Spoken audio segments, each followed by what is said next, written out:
As technology becomes a larger part of our lives, how do we separate fact from fiction? Today's guest, Dr. Manny Ahmed, has some interesting ideas. Manny, welcome to the Spotlight. Great to be here, Bobby. Look, it's interesting to have you here. I love guests who are smarter than I am, and you definitely are as a doctor. And also, I don't even think I knew what the hell media provenance was. I Googled it, and I was like, okay, like I need to know this. I mean, I'm a journalist. I work in the film and television industry. But for anyone who doesn't, let's start right at the beginning. What is media provenance? Yeah, I mean, in the simplest way I could put it, it's basically the lineage of a piece of media. An analogy of this would be something like the car history. If you're going to buy a used car, you want to know what happened to that car, right? You want to know if it had its service intervals done. You want to know if it has been in an accident. You basically want to know how it became the thing it is today, right? Um, or the other example that I can give is art history. If you're buying a piece of art, you want to know who the owners were. Can we prove that this Rembrandt was actually owned by Rembrandt or created by Rembrandt? We're basically taking that idea and applying it to photos and videos in the digital world.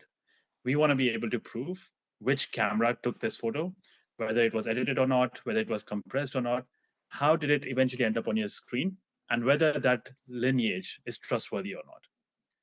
This is a big issue in the entertainment industry. I literally, I do 4 episodes in one day. My first episode today was a pretty prominent film producer, and we were talking about chain of title. So Mhm. immediately I go, okay, so media provenance and chain of title, I mean, they work hand in hand, right? Yeah, and there's been a lot more work in trying to figure out the provenance when it comes to copyright, Mm. right? But it's only since the sort of development of deepfakes that we've started to think about provenance from the point of view of the pixels or the sound waves that are coming out of the screen, Mm. right? We were in this world where we could basically say pics or it didn't happen. If there's a photo of it, we can reasonably be sure that it actually happened. But we're no longer in that world. And now we need to have more reasons to be able to trust a piece of footage. So look, I mean, I think I know the answers, lots of different answers, but why is Yeah. media provenance so important right now? Yeah, it's interesting, right? So it used to be the case that if you wanted to create a fake photo, you would need to spend $1 million, hire a bunch of experts who would do very detailed work, and then even then you might be caught out by some genius forensics guy. A That's no longer the million case. dollar people would spend $1 million to do that. Yeah, yeah. If you look at like old Soviet propaganda pictures where Stalin would have people disappeared, that would be many many hundreds of man hours to fake that photo from an original, right? These days, you can just do it in ChatGPT, and we've basically democratized the tools of disinformation. Mm. And now that we're in this place where we can't trust the photos, we can't trust the videos, well, we need another reason to be able to trust information. And our answer is you trust information because you can prove where it came from. Okay, and do you use blockchain technology? Yeah, and I think it's absolutely critical that we do, right? So there's a couple of reasons. One is blockchains make media provenance more secure. It makes it harder for someone to retroactively go and change something and fake some historical artifact. Um, but the more important thing is that blockchains help prevent centralization. To me, the scariest world that we could end up in is if we end up deploying media provenance, but the media provenance we deploy is very centralized, which is to say, you trust a photo because, let's say, Facebook servers say that it is trustworthy. They've given it a tick, and everything else gets distrusted. Or pick any other big tech company. You trust a piece of media only because this piece of media has been authorized by a big tech company. That to me is a very dangerous place because not only could that lead to mass censorship, it could also lead to mass distrust. If you're someone who instinctively doesn't trust Facebook or X or any other platform, you're going to distrust any of the information that is on there because now provenance is tied to the platform. Blockchains help us break out of that. Blockchains make it so that you don't have to trust any single company. You just have to trust in the mathematics. This is really interesting. Like, I know I should be like more profound or something, but like this is much bigger than I realized. I knew it'd be interesting, but like this, you're talking about authenticating like the pillars of society. We've got Manny Ahmed, 3 more segments on the spotlight.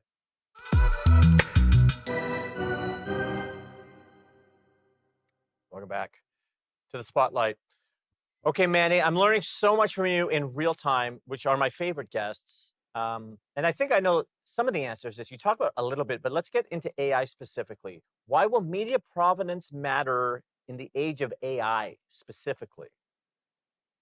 Yeah, part of it is what we discussed in the last section, which is that AI has made the cost of fabrication of a photo, of a video, almost zero, right, compared to what it used to be. So, anyone can create a fake photo, anyone can create a series of fake photos and, fabricate an entire narrative. The other thing is that as AI gets more sophisticated, it might be the case that there's not even a person that is prompting an AI, right? They might have set out a hierarchy of goals. They might have just said, we want to push this kind of a narrative, but then it's an AI prompting another AI prompting another AI. So there isn't even a human in the loop anymore in this sort of disinformation cycle. Right. And so we're going to see, I think we're already there actually, that a majority of the content is going to be AI generated. Hmm. And when we've reached that point, how are we going to be able to distinguish what is real versus what is completely made up in the imaginations of a neural network? The answer is media provenance. That's crazy. Look, and this is essentially what your company does, right? Like you're essentially like proving what is real and what is not. Yeah, exactly. So we are in the business of proving the lineage of data, proving where it originated from, and whether that data is a photo, a video, an audio file, or even the logs of an AI agent. That's irrelevant to us. What we want to be able to get to is get to a point where it doesn't matter what data it is, as long as it's on the internet, you should be able to tell where it came from, and therefore whether you should trust it or not. So you brought up AI agents. That's actually my next question. Like how do AI Mhm. agents factor in? Yeah, so I think at the highest level of abstraction, AI agents basically amplify the signal, right? So what used to take a manual input, someone had to sit in front of a keyboard, type out a prompt, and it outputs something. Now they tell an agent what their end goal is. Maybe their end goal is we want to create a viral campaign for our company. And they give the agent a bunch of money to play with. And that agent then basically spins off a bunch of different AIs. And it tells each of those AIs some different task. So maybe it tells 10 AIs to go and post on Reddit, 10 AIs to create fake photos and post on X, 10 AIs to create fake videos and post on YouTube, right? So what used to be a one post at a time thing has now become 30x, 40x, 100x. Right. So I might be a little bit off, but I don't think I'm off by a lot. I think I read recently that bots make up 52% of all traffic on the internet now. And that's insane, right? If you think about the fact that we've only had AI agents for about 2 years, and they're already in the majority of the traffic, and we're only see the beginning. So we're going to be a tiny, tiny minority on the internet. By we, I mean all humans. Right. And so for anyone who's having difficulty following the conversation, like basically you're talking about most of the content on the internet is going to be created by robots. That's what this is. So if it's 50-50 now and AI agents have just started, 2-3 years from now, are we talking like 90% of the content on the internet is going to be fake, basically? Yeah, I think 90+% will be fake. Wow. Content is increasing exponentially, and AI agent traffic is increasing exponentially. You Right. know, humans are going to be a tiny minority.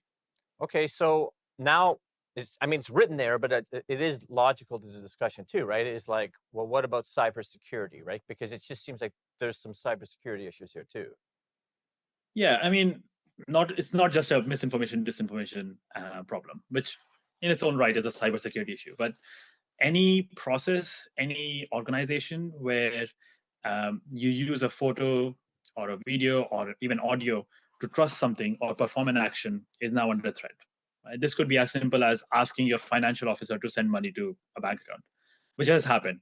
People have lost millions because someone deepfaked the CEO's voice and asked the CFO to transfer money. Wow. That happened in a company in Singapore, and they lost like $38 million or something like that.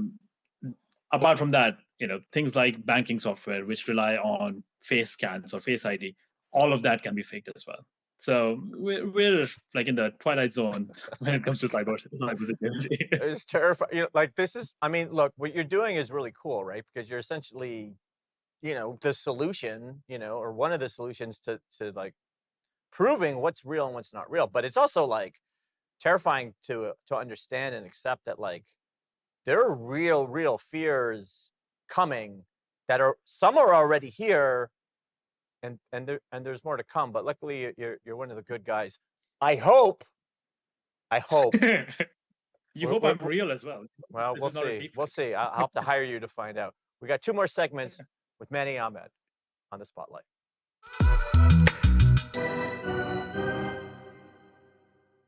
Welcome back to the spotlight. Okay, Manny, we've talked about a little bit about what your business does, but let's explain it in depth because I think it's super valuable. So tell me about your business. Sure. My business is called OpenOrigins, and OpenOrigins creates provable origin points for data. Now, whether that data is a photo, a video, or the logs of an agent performing an action, we want anyone to be able to prove where it came from, how it was processed, and therefore whether it should be trusted or not. And we do it all using open source decentralized technology. So you don't have to trust us. You can go in, inspect the code. You just have to trust the mathematics. Right. It's interesting. There's a lot of people they have difficulty following conversations about tech. I've done over 90 episodes of television about technology, and sometimes you're like, "Oh, what?" But like what you're doing is so brilliant, right? Like, can you explain a little bit like why it's so important to be able to prove what is real and what is not, especially in a society where so much of everything we are about to consume is going to be AI? Yeah, I think there's going to be a little bit of a bifurcation of content, right? So there's going to be entertainment on one side, and by entertainment I mean basically doom scrolling, right? So there's going to be that where people aren't really paying attention to the quality of the content. It's just something that's occupying their time. And then there's going to be the second category of everything else. This includes news. This includes photos taken for an insurance claim. This includes everything else, even entertainment that is of high quality that was produced by an artist you like.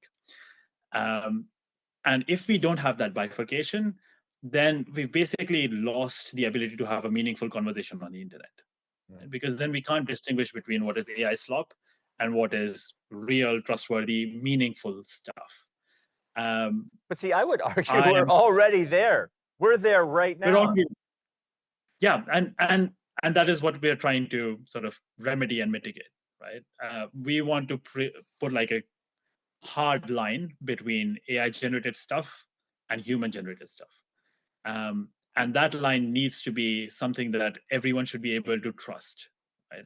Because even if, let's say, we come up with a solution that does distinguish it, if it ends up becoming a politically divisive issue, if it becomes, as I said earlier, a matter of trusting a particular company, Sure. then we've not really solved the problem, right? Because we need to have a shared sense of reality. It doesn't matter whether you're left wing, right wing.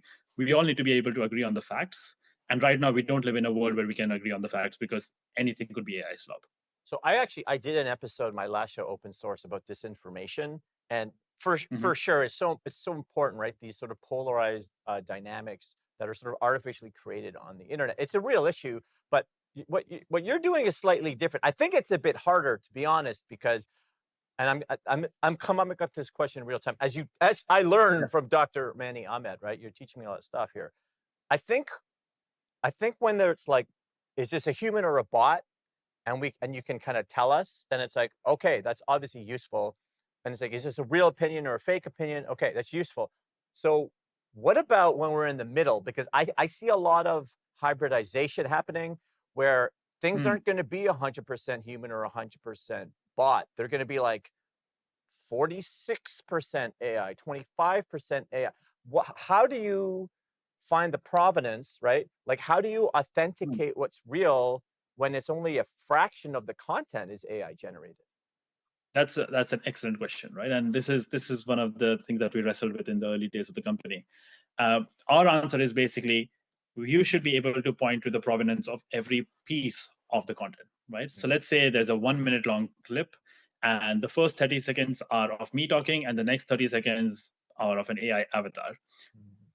Our technology is able to point to you that, hey, there's basically a branch here. Like there's two original sources and they're coming in and converging into this one clip, right? And it points you to the 30 seconds of real and 30 seconds of the fake stuff, or 30 seconds of the unknown stuff, because we don't know where that came from. But we do know that the first 30 seconds were real. And that is like a mathematically good answer in the sense that I can prove theoretically where everything came from. But there is a complication, which is that it is quite hard to understand, right? You've worked in media, you know that a finished piece of video will contain a composite of so many different components. There's an audio track, there's visual effects, and while mathematically I can point to each of the origin points for each of those, showing that to a mass audience and helping them understand which parts of this they should be able to trust and which they can't is actually a hard problem. And we're still trying to figure out that UI problem. But I mean, look, I asked you, I thought, a really hard question, and you had the best answer I've ever heard. And we've got Manny Ahmed for one more segment on the Spotlight.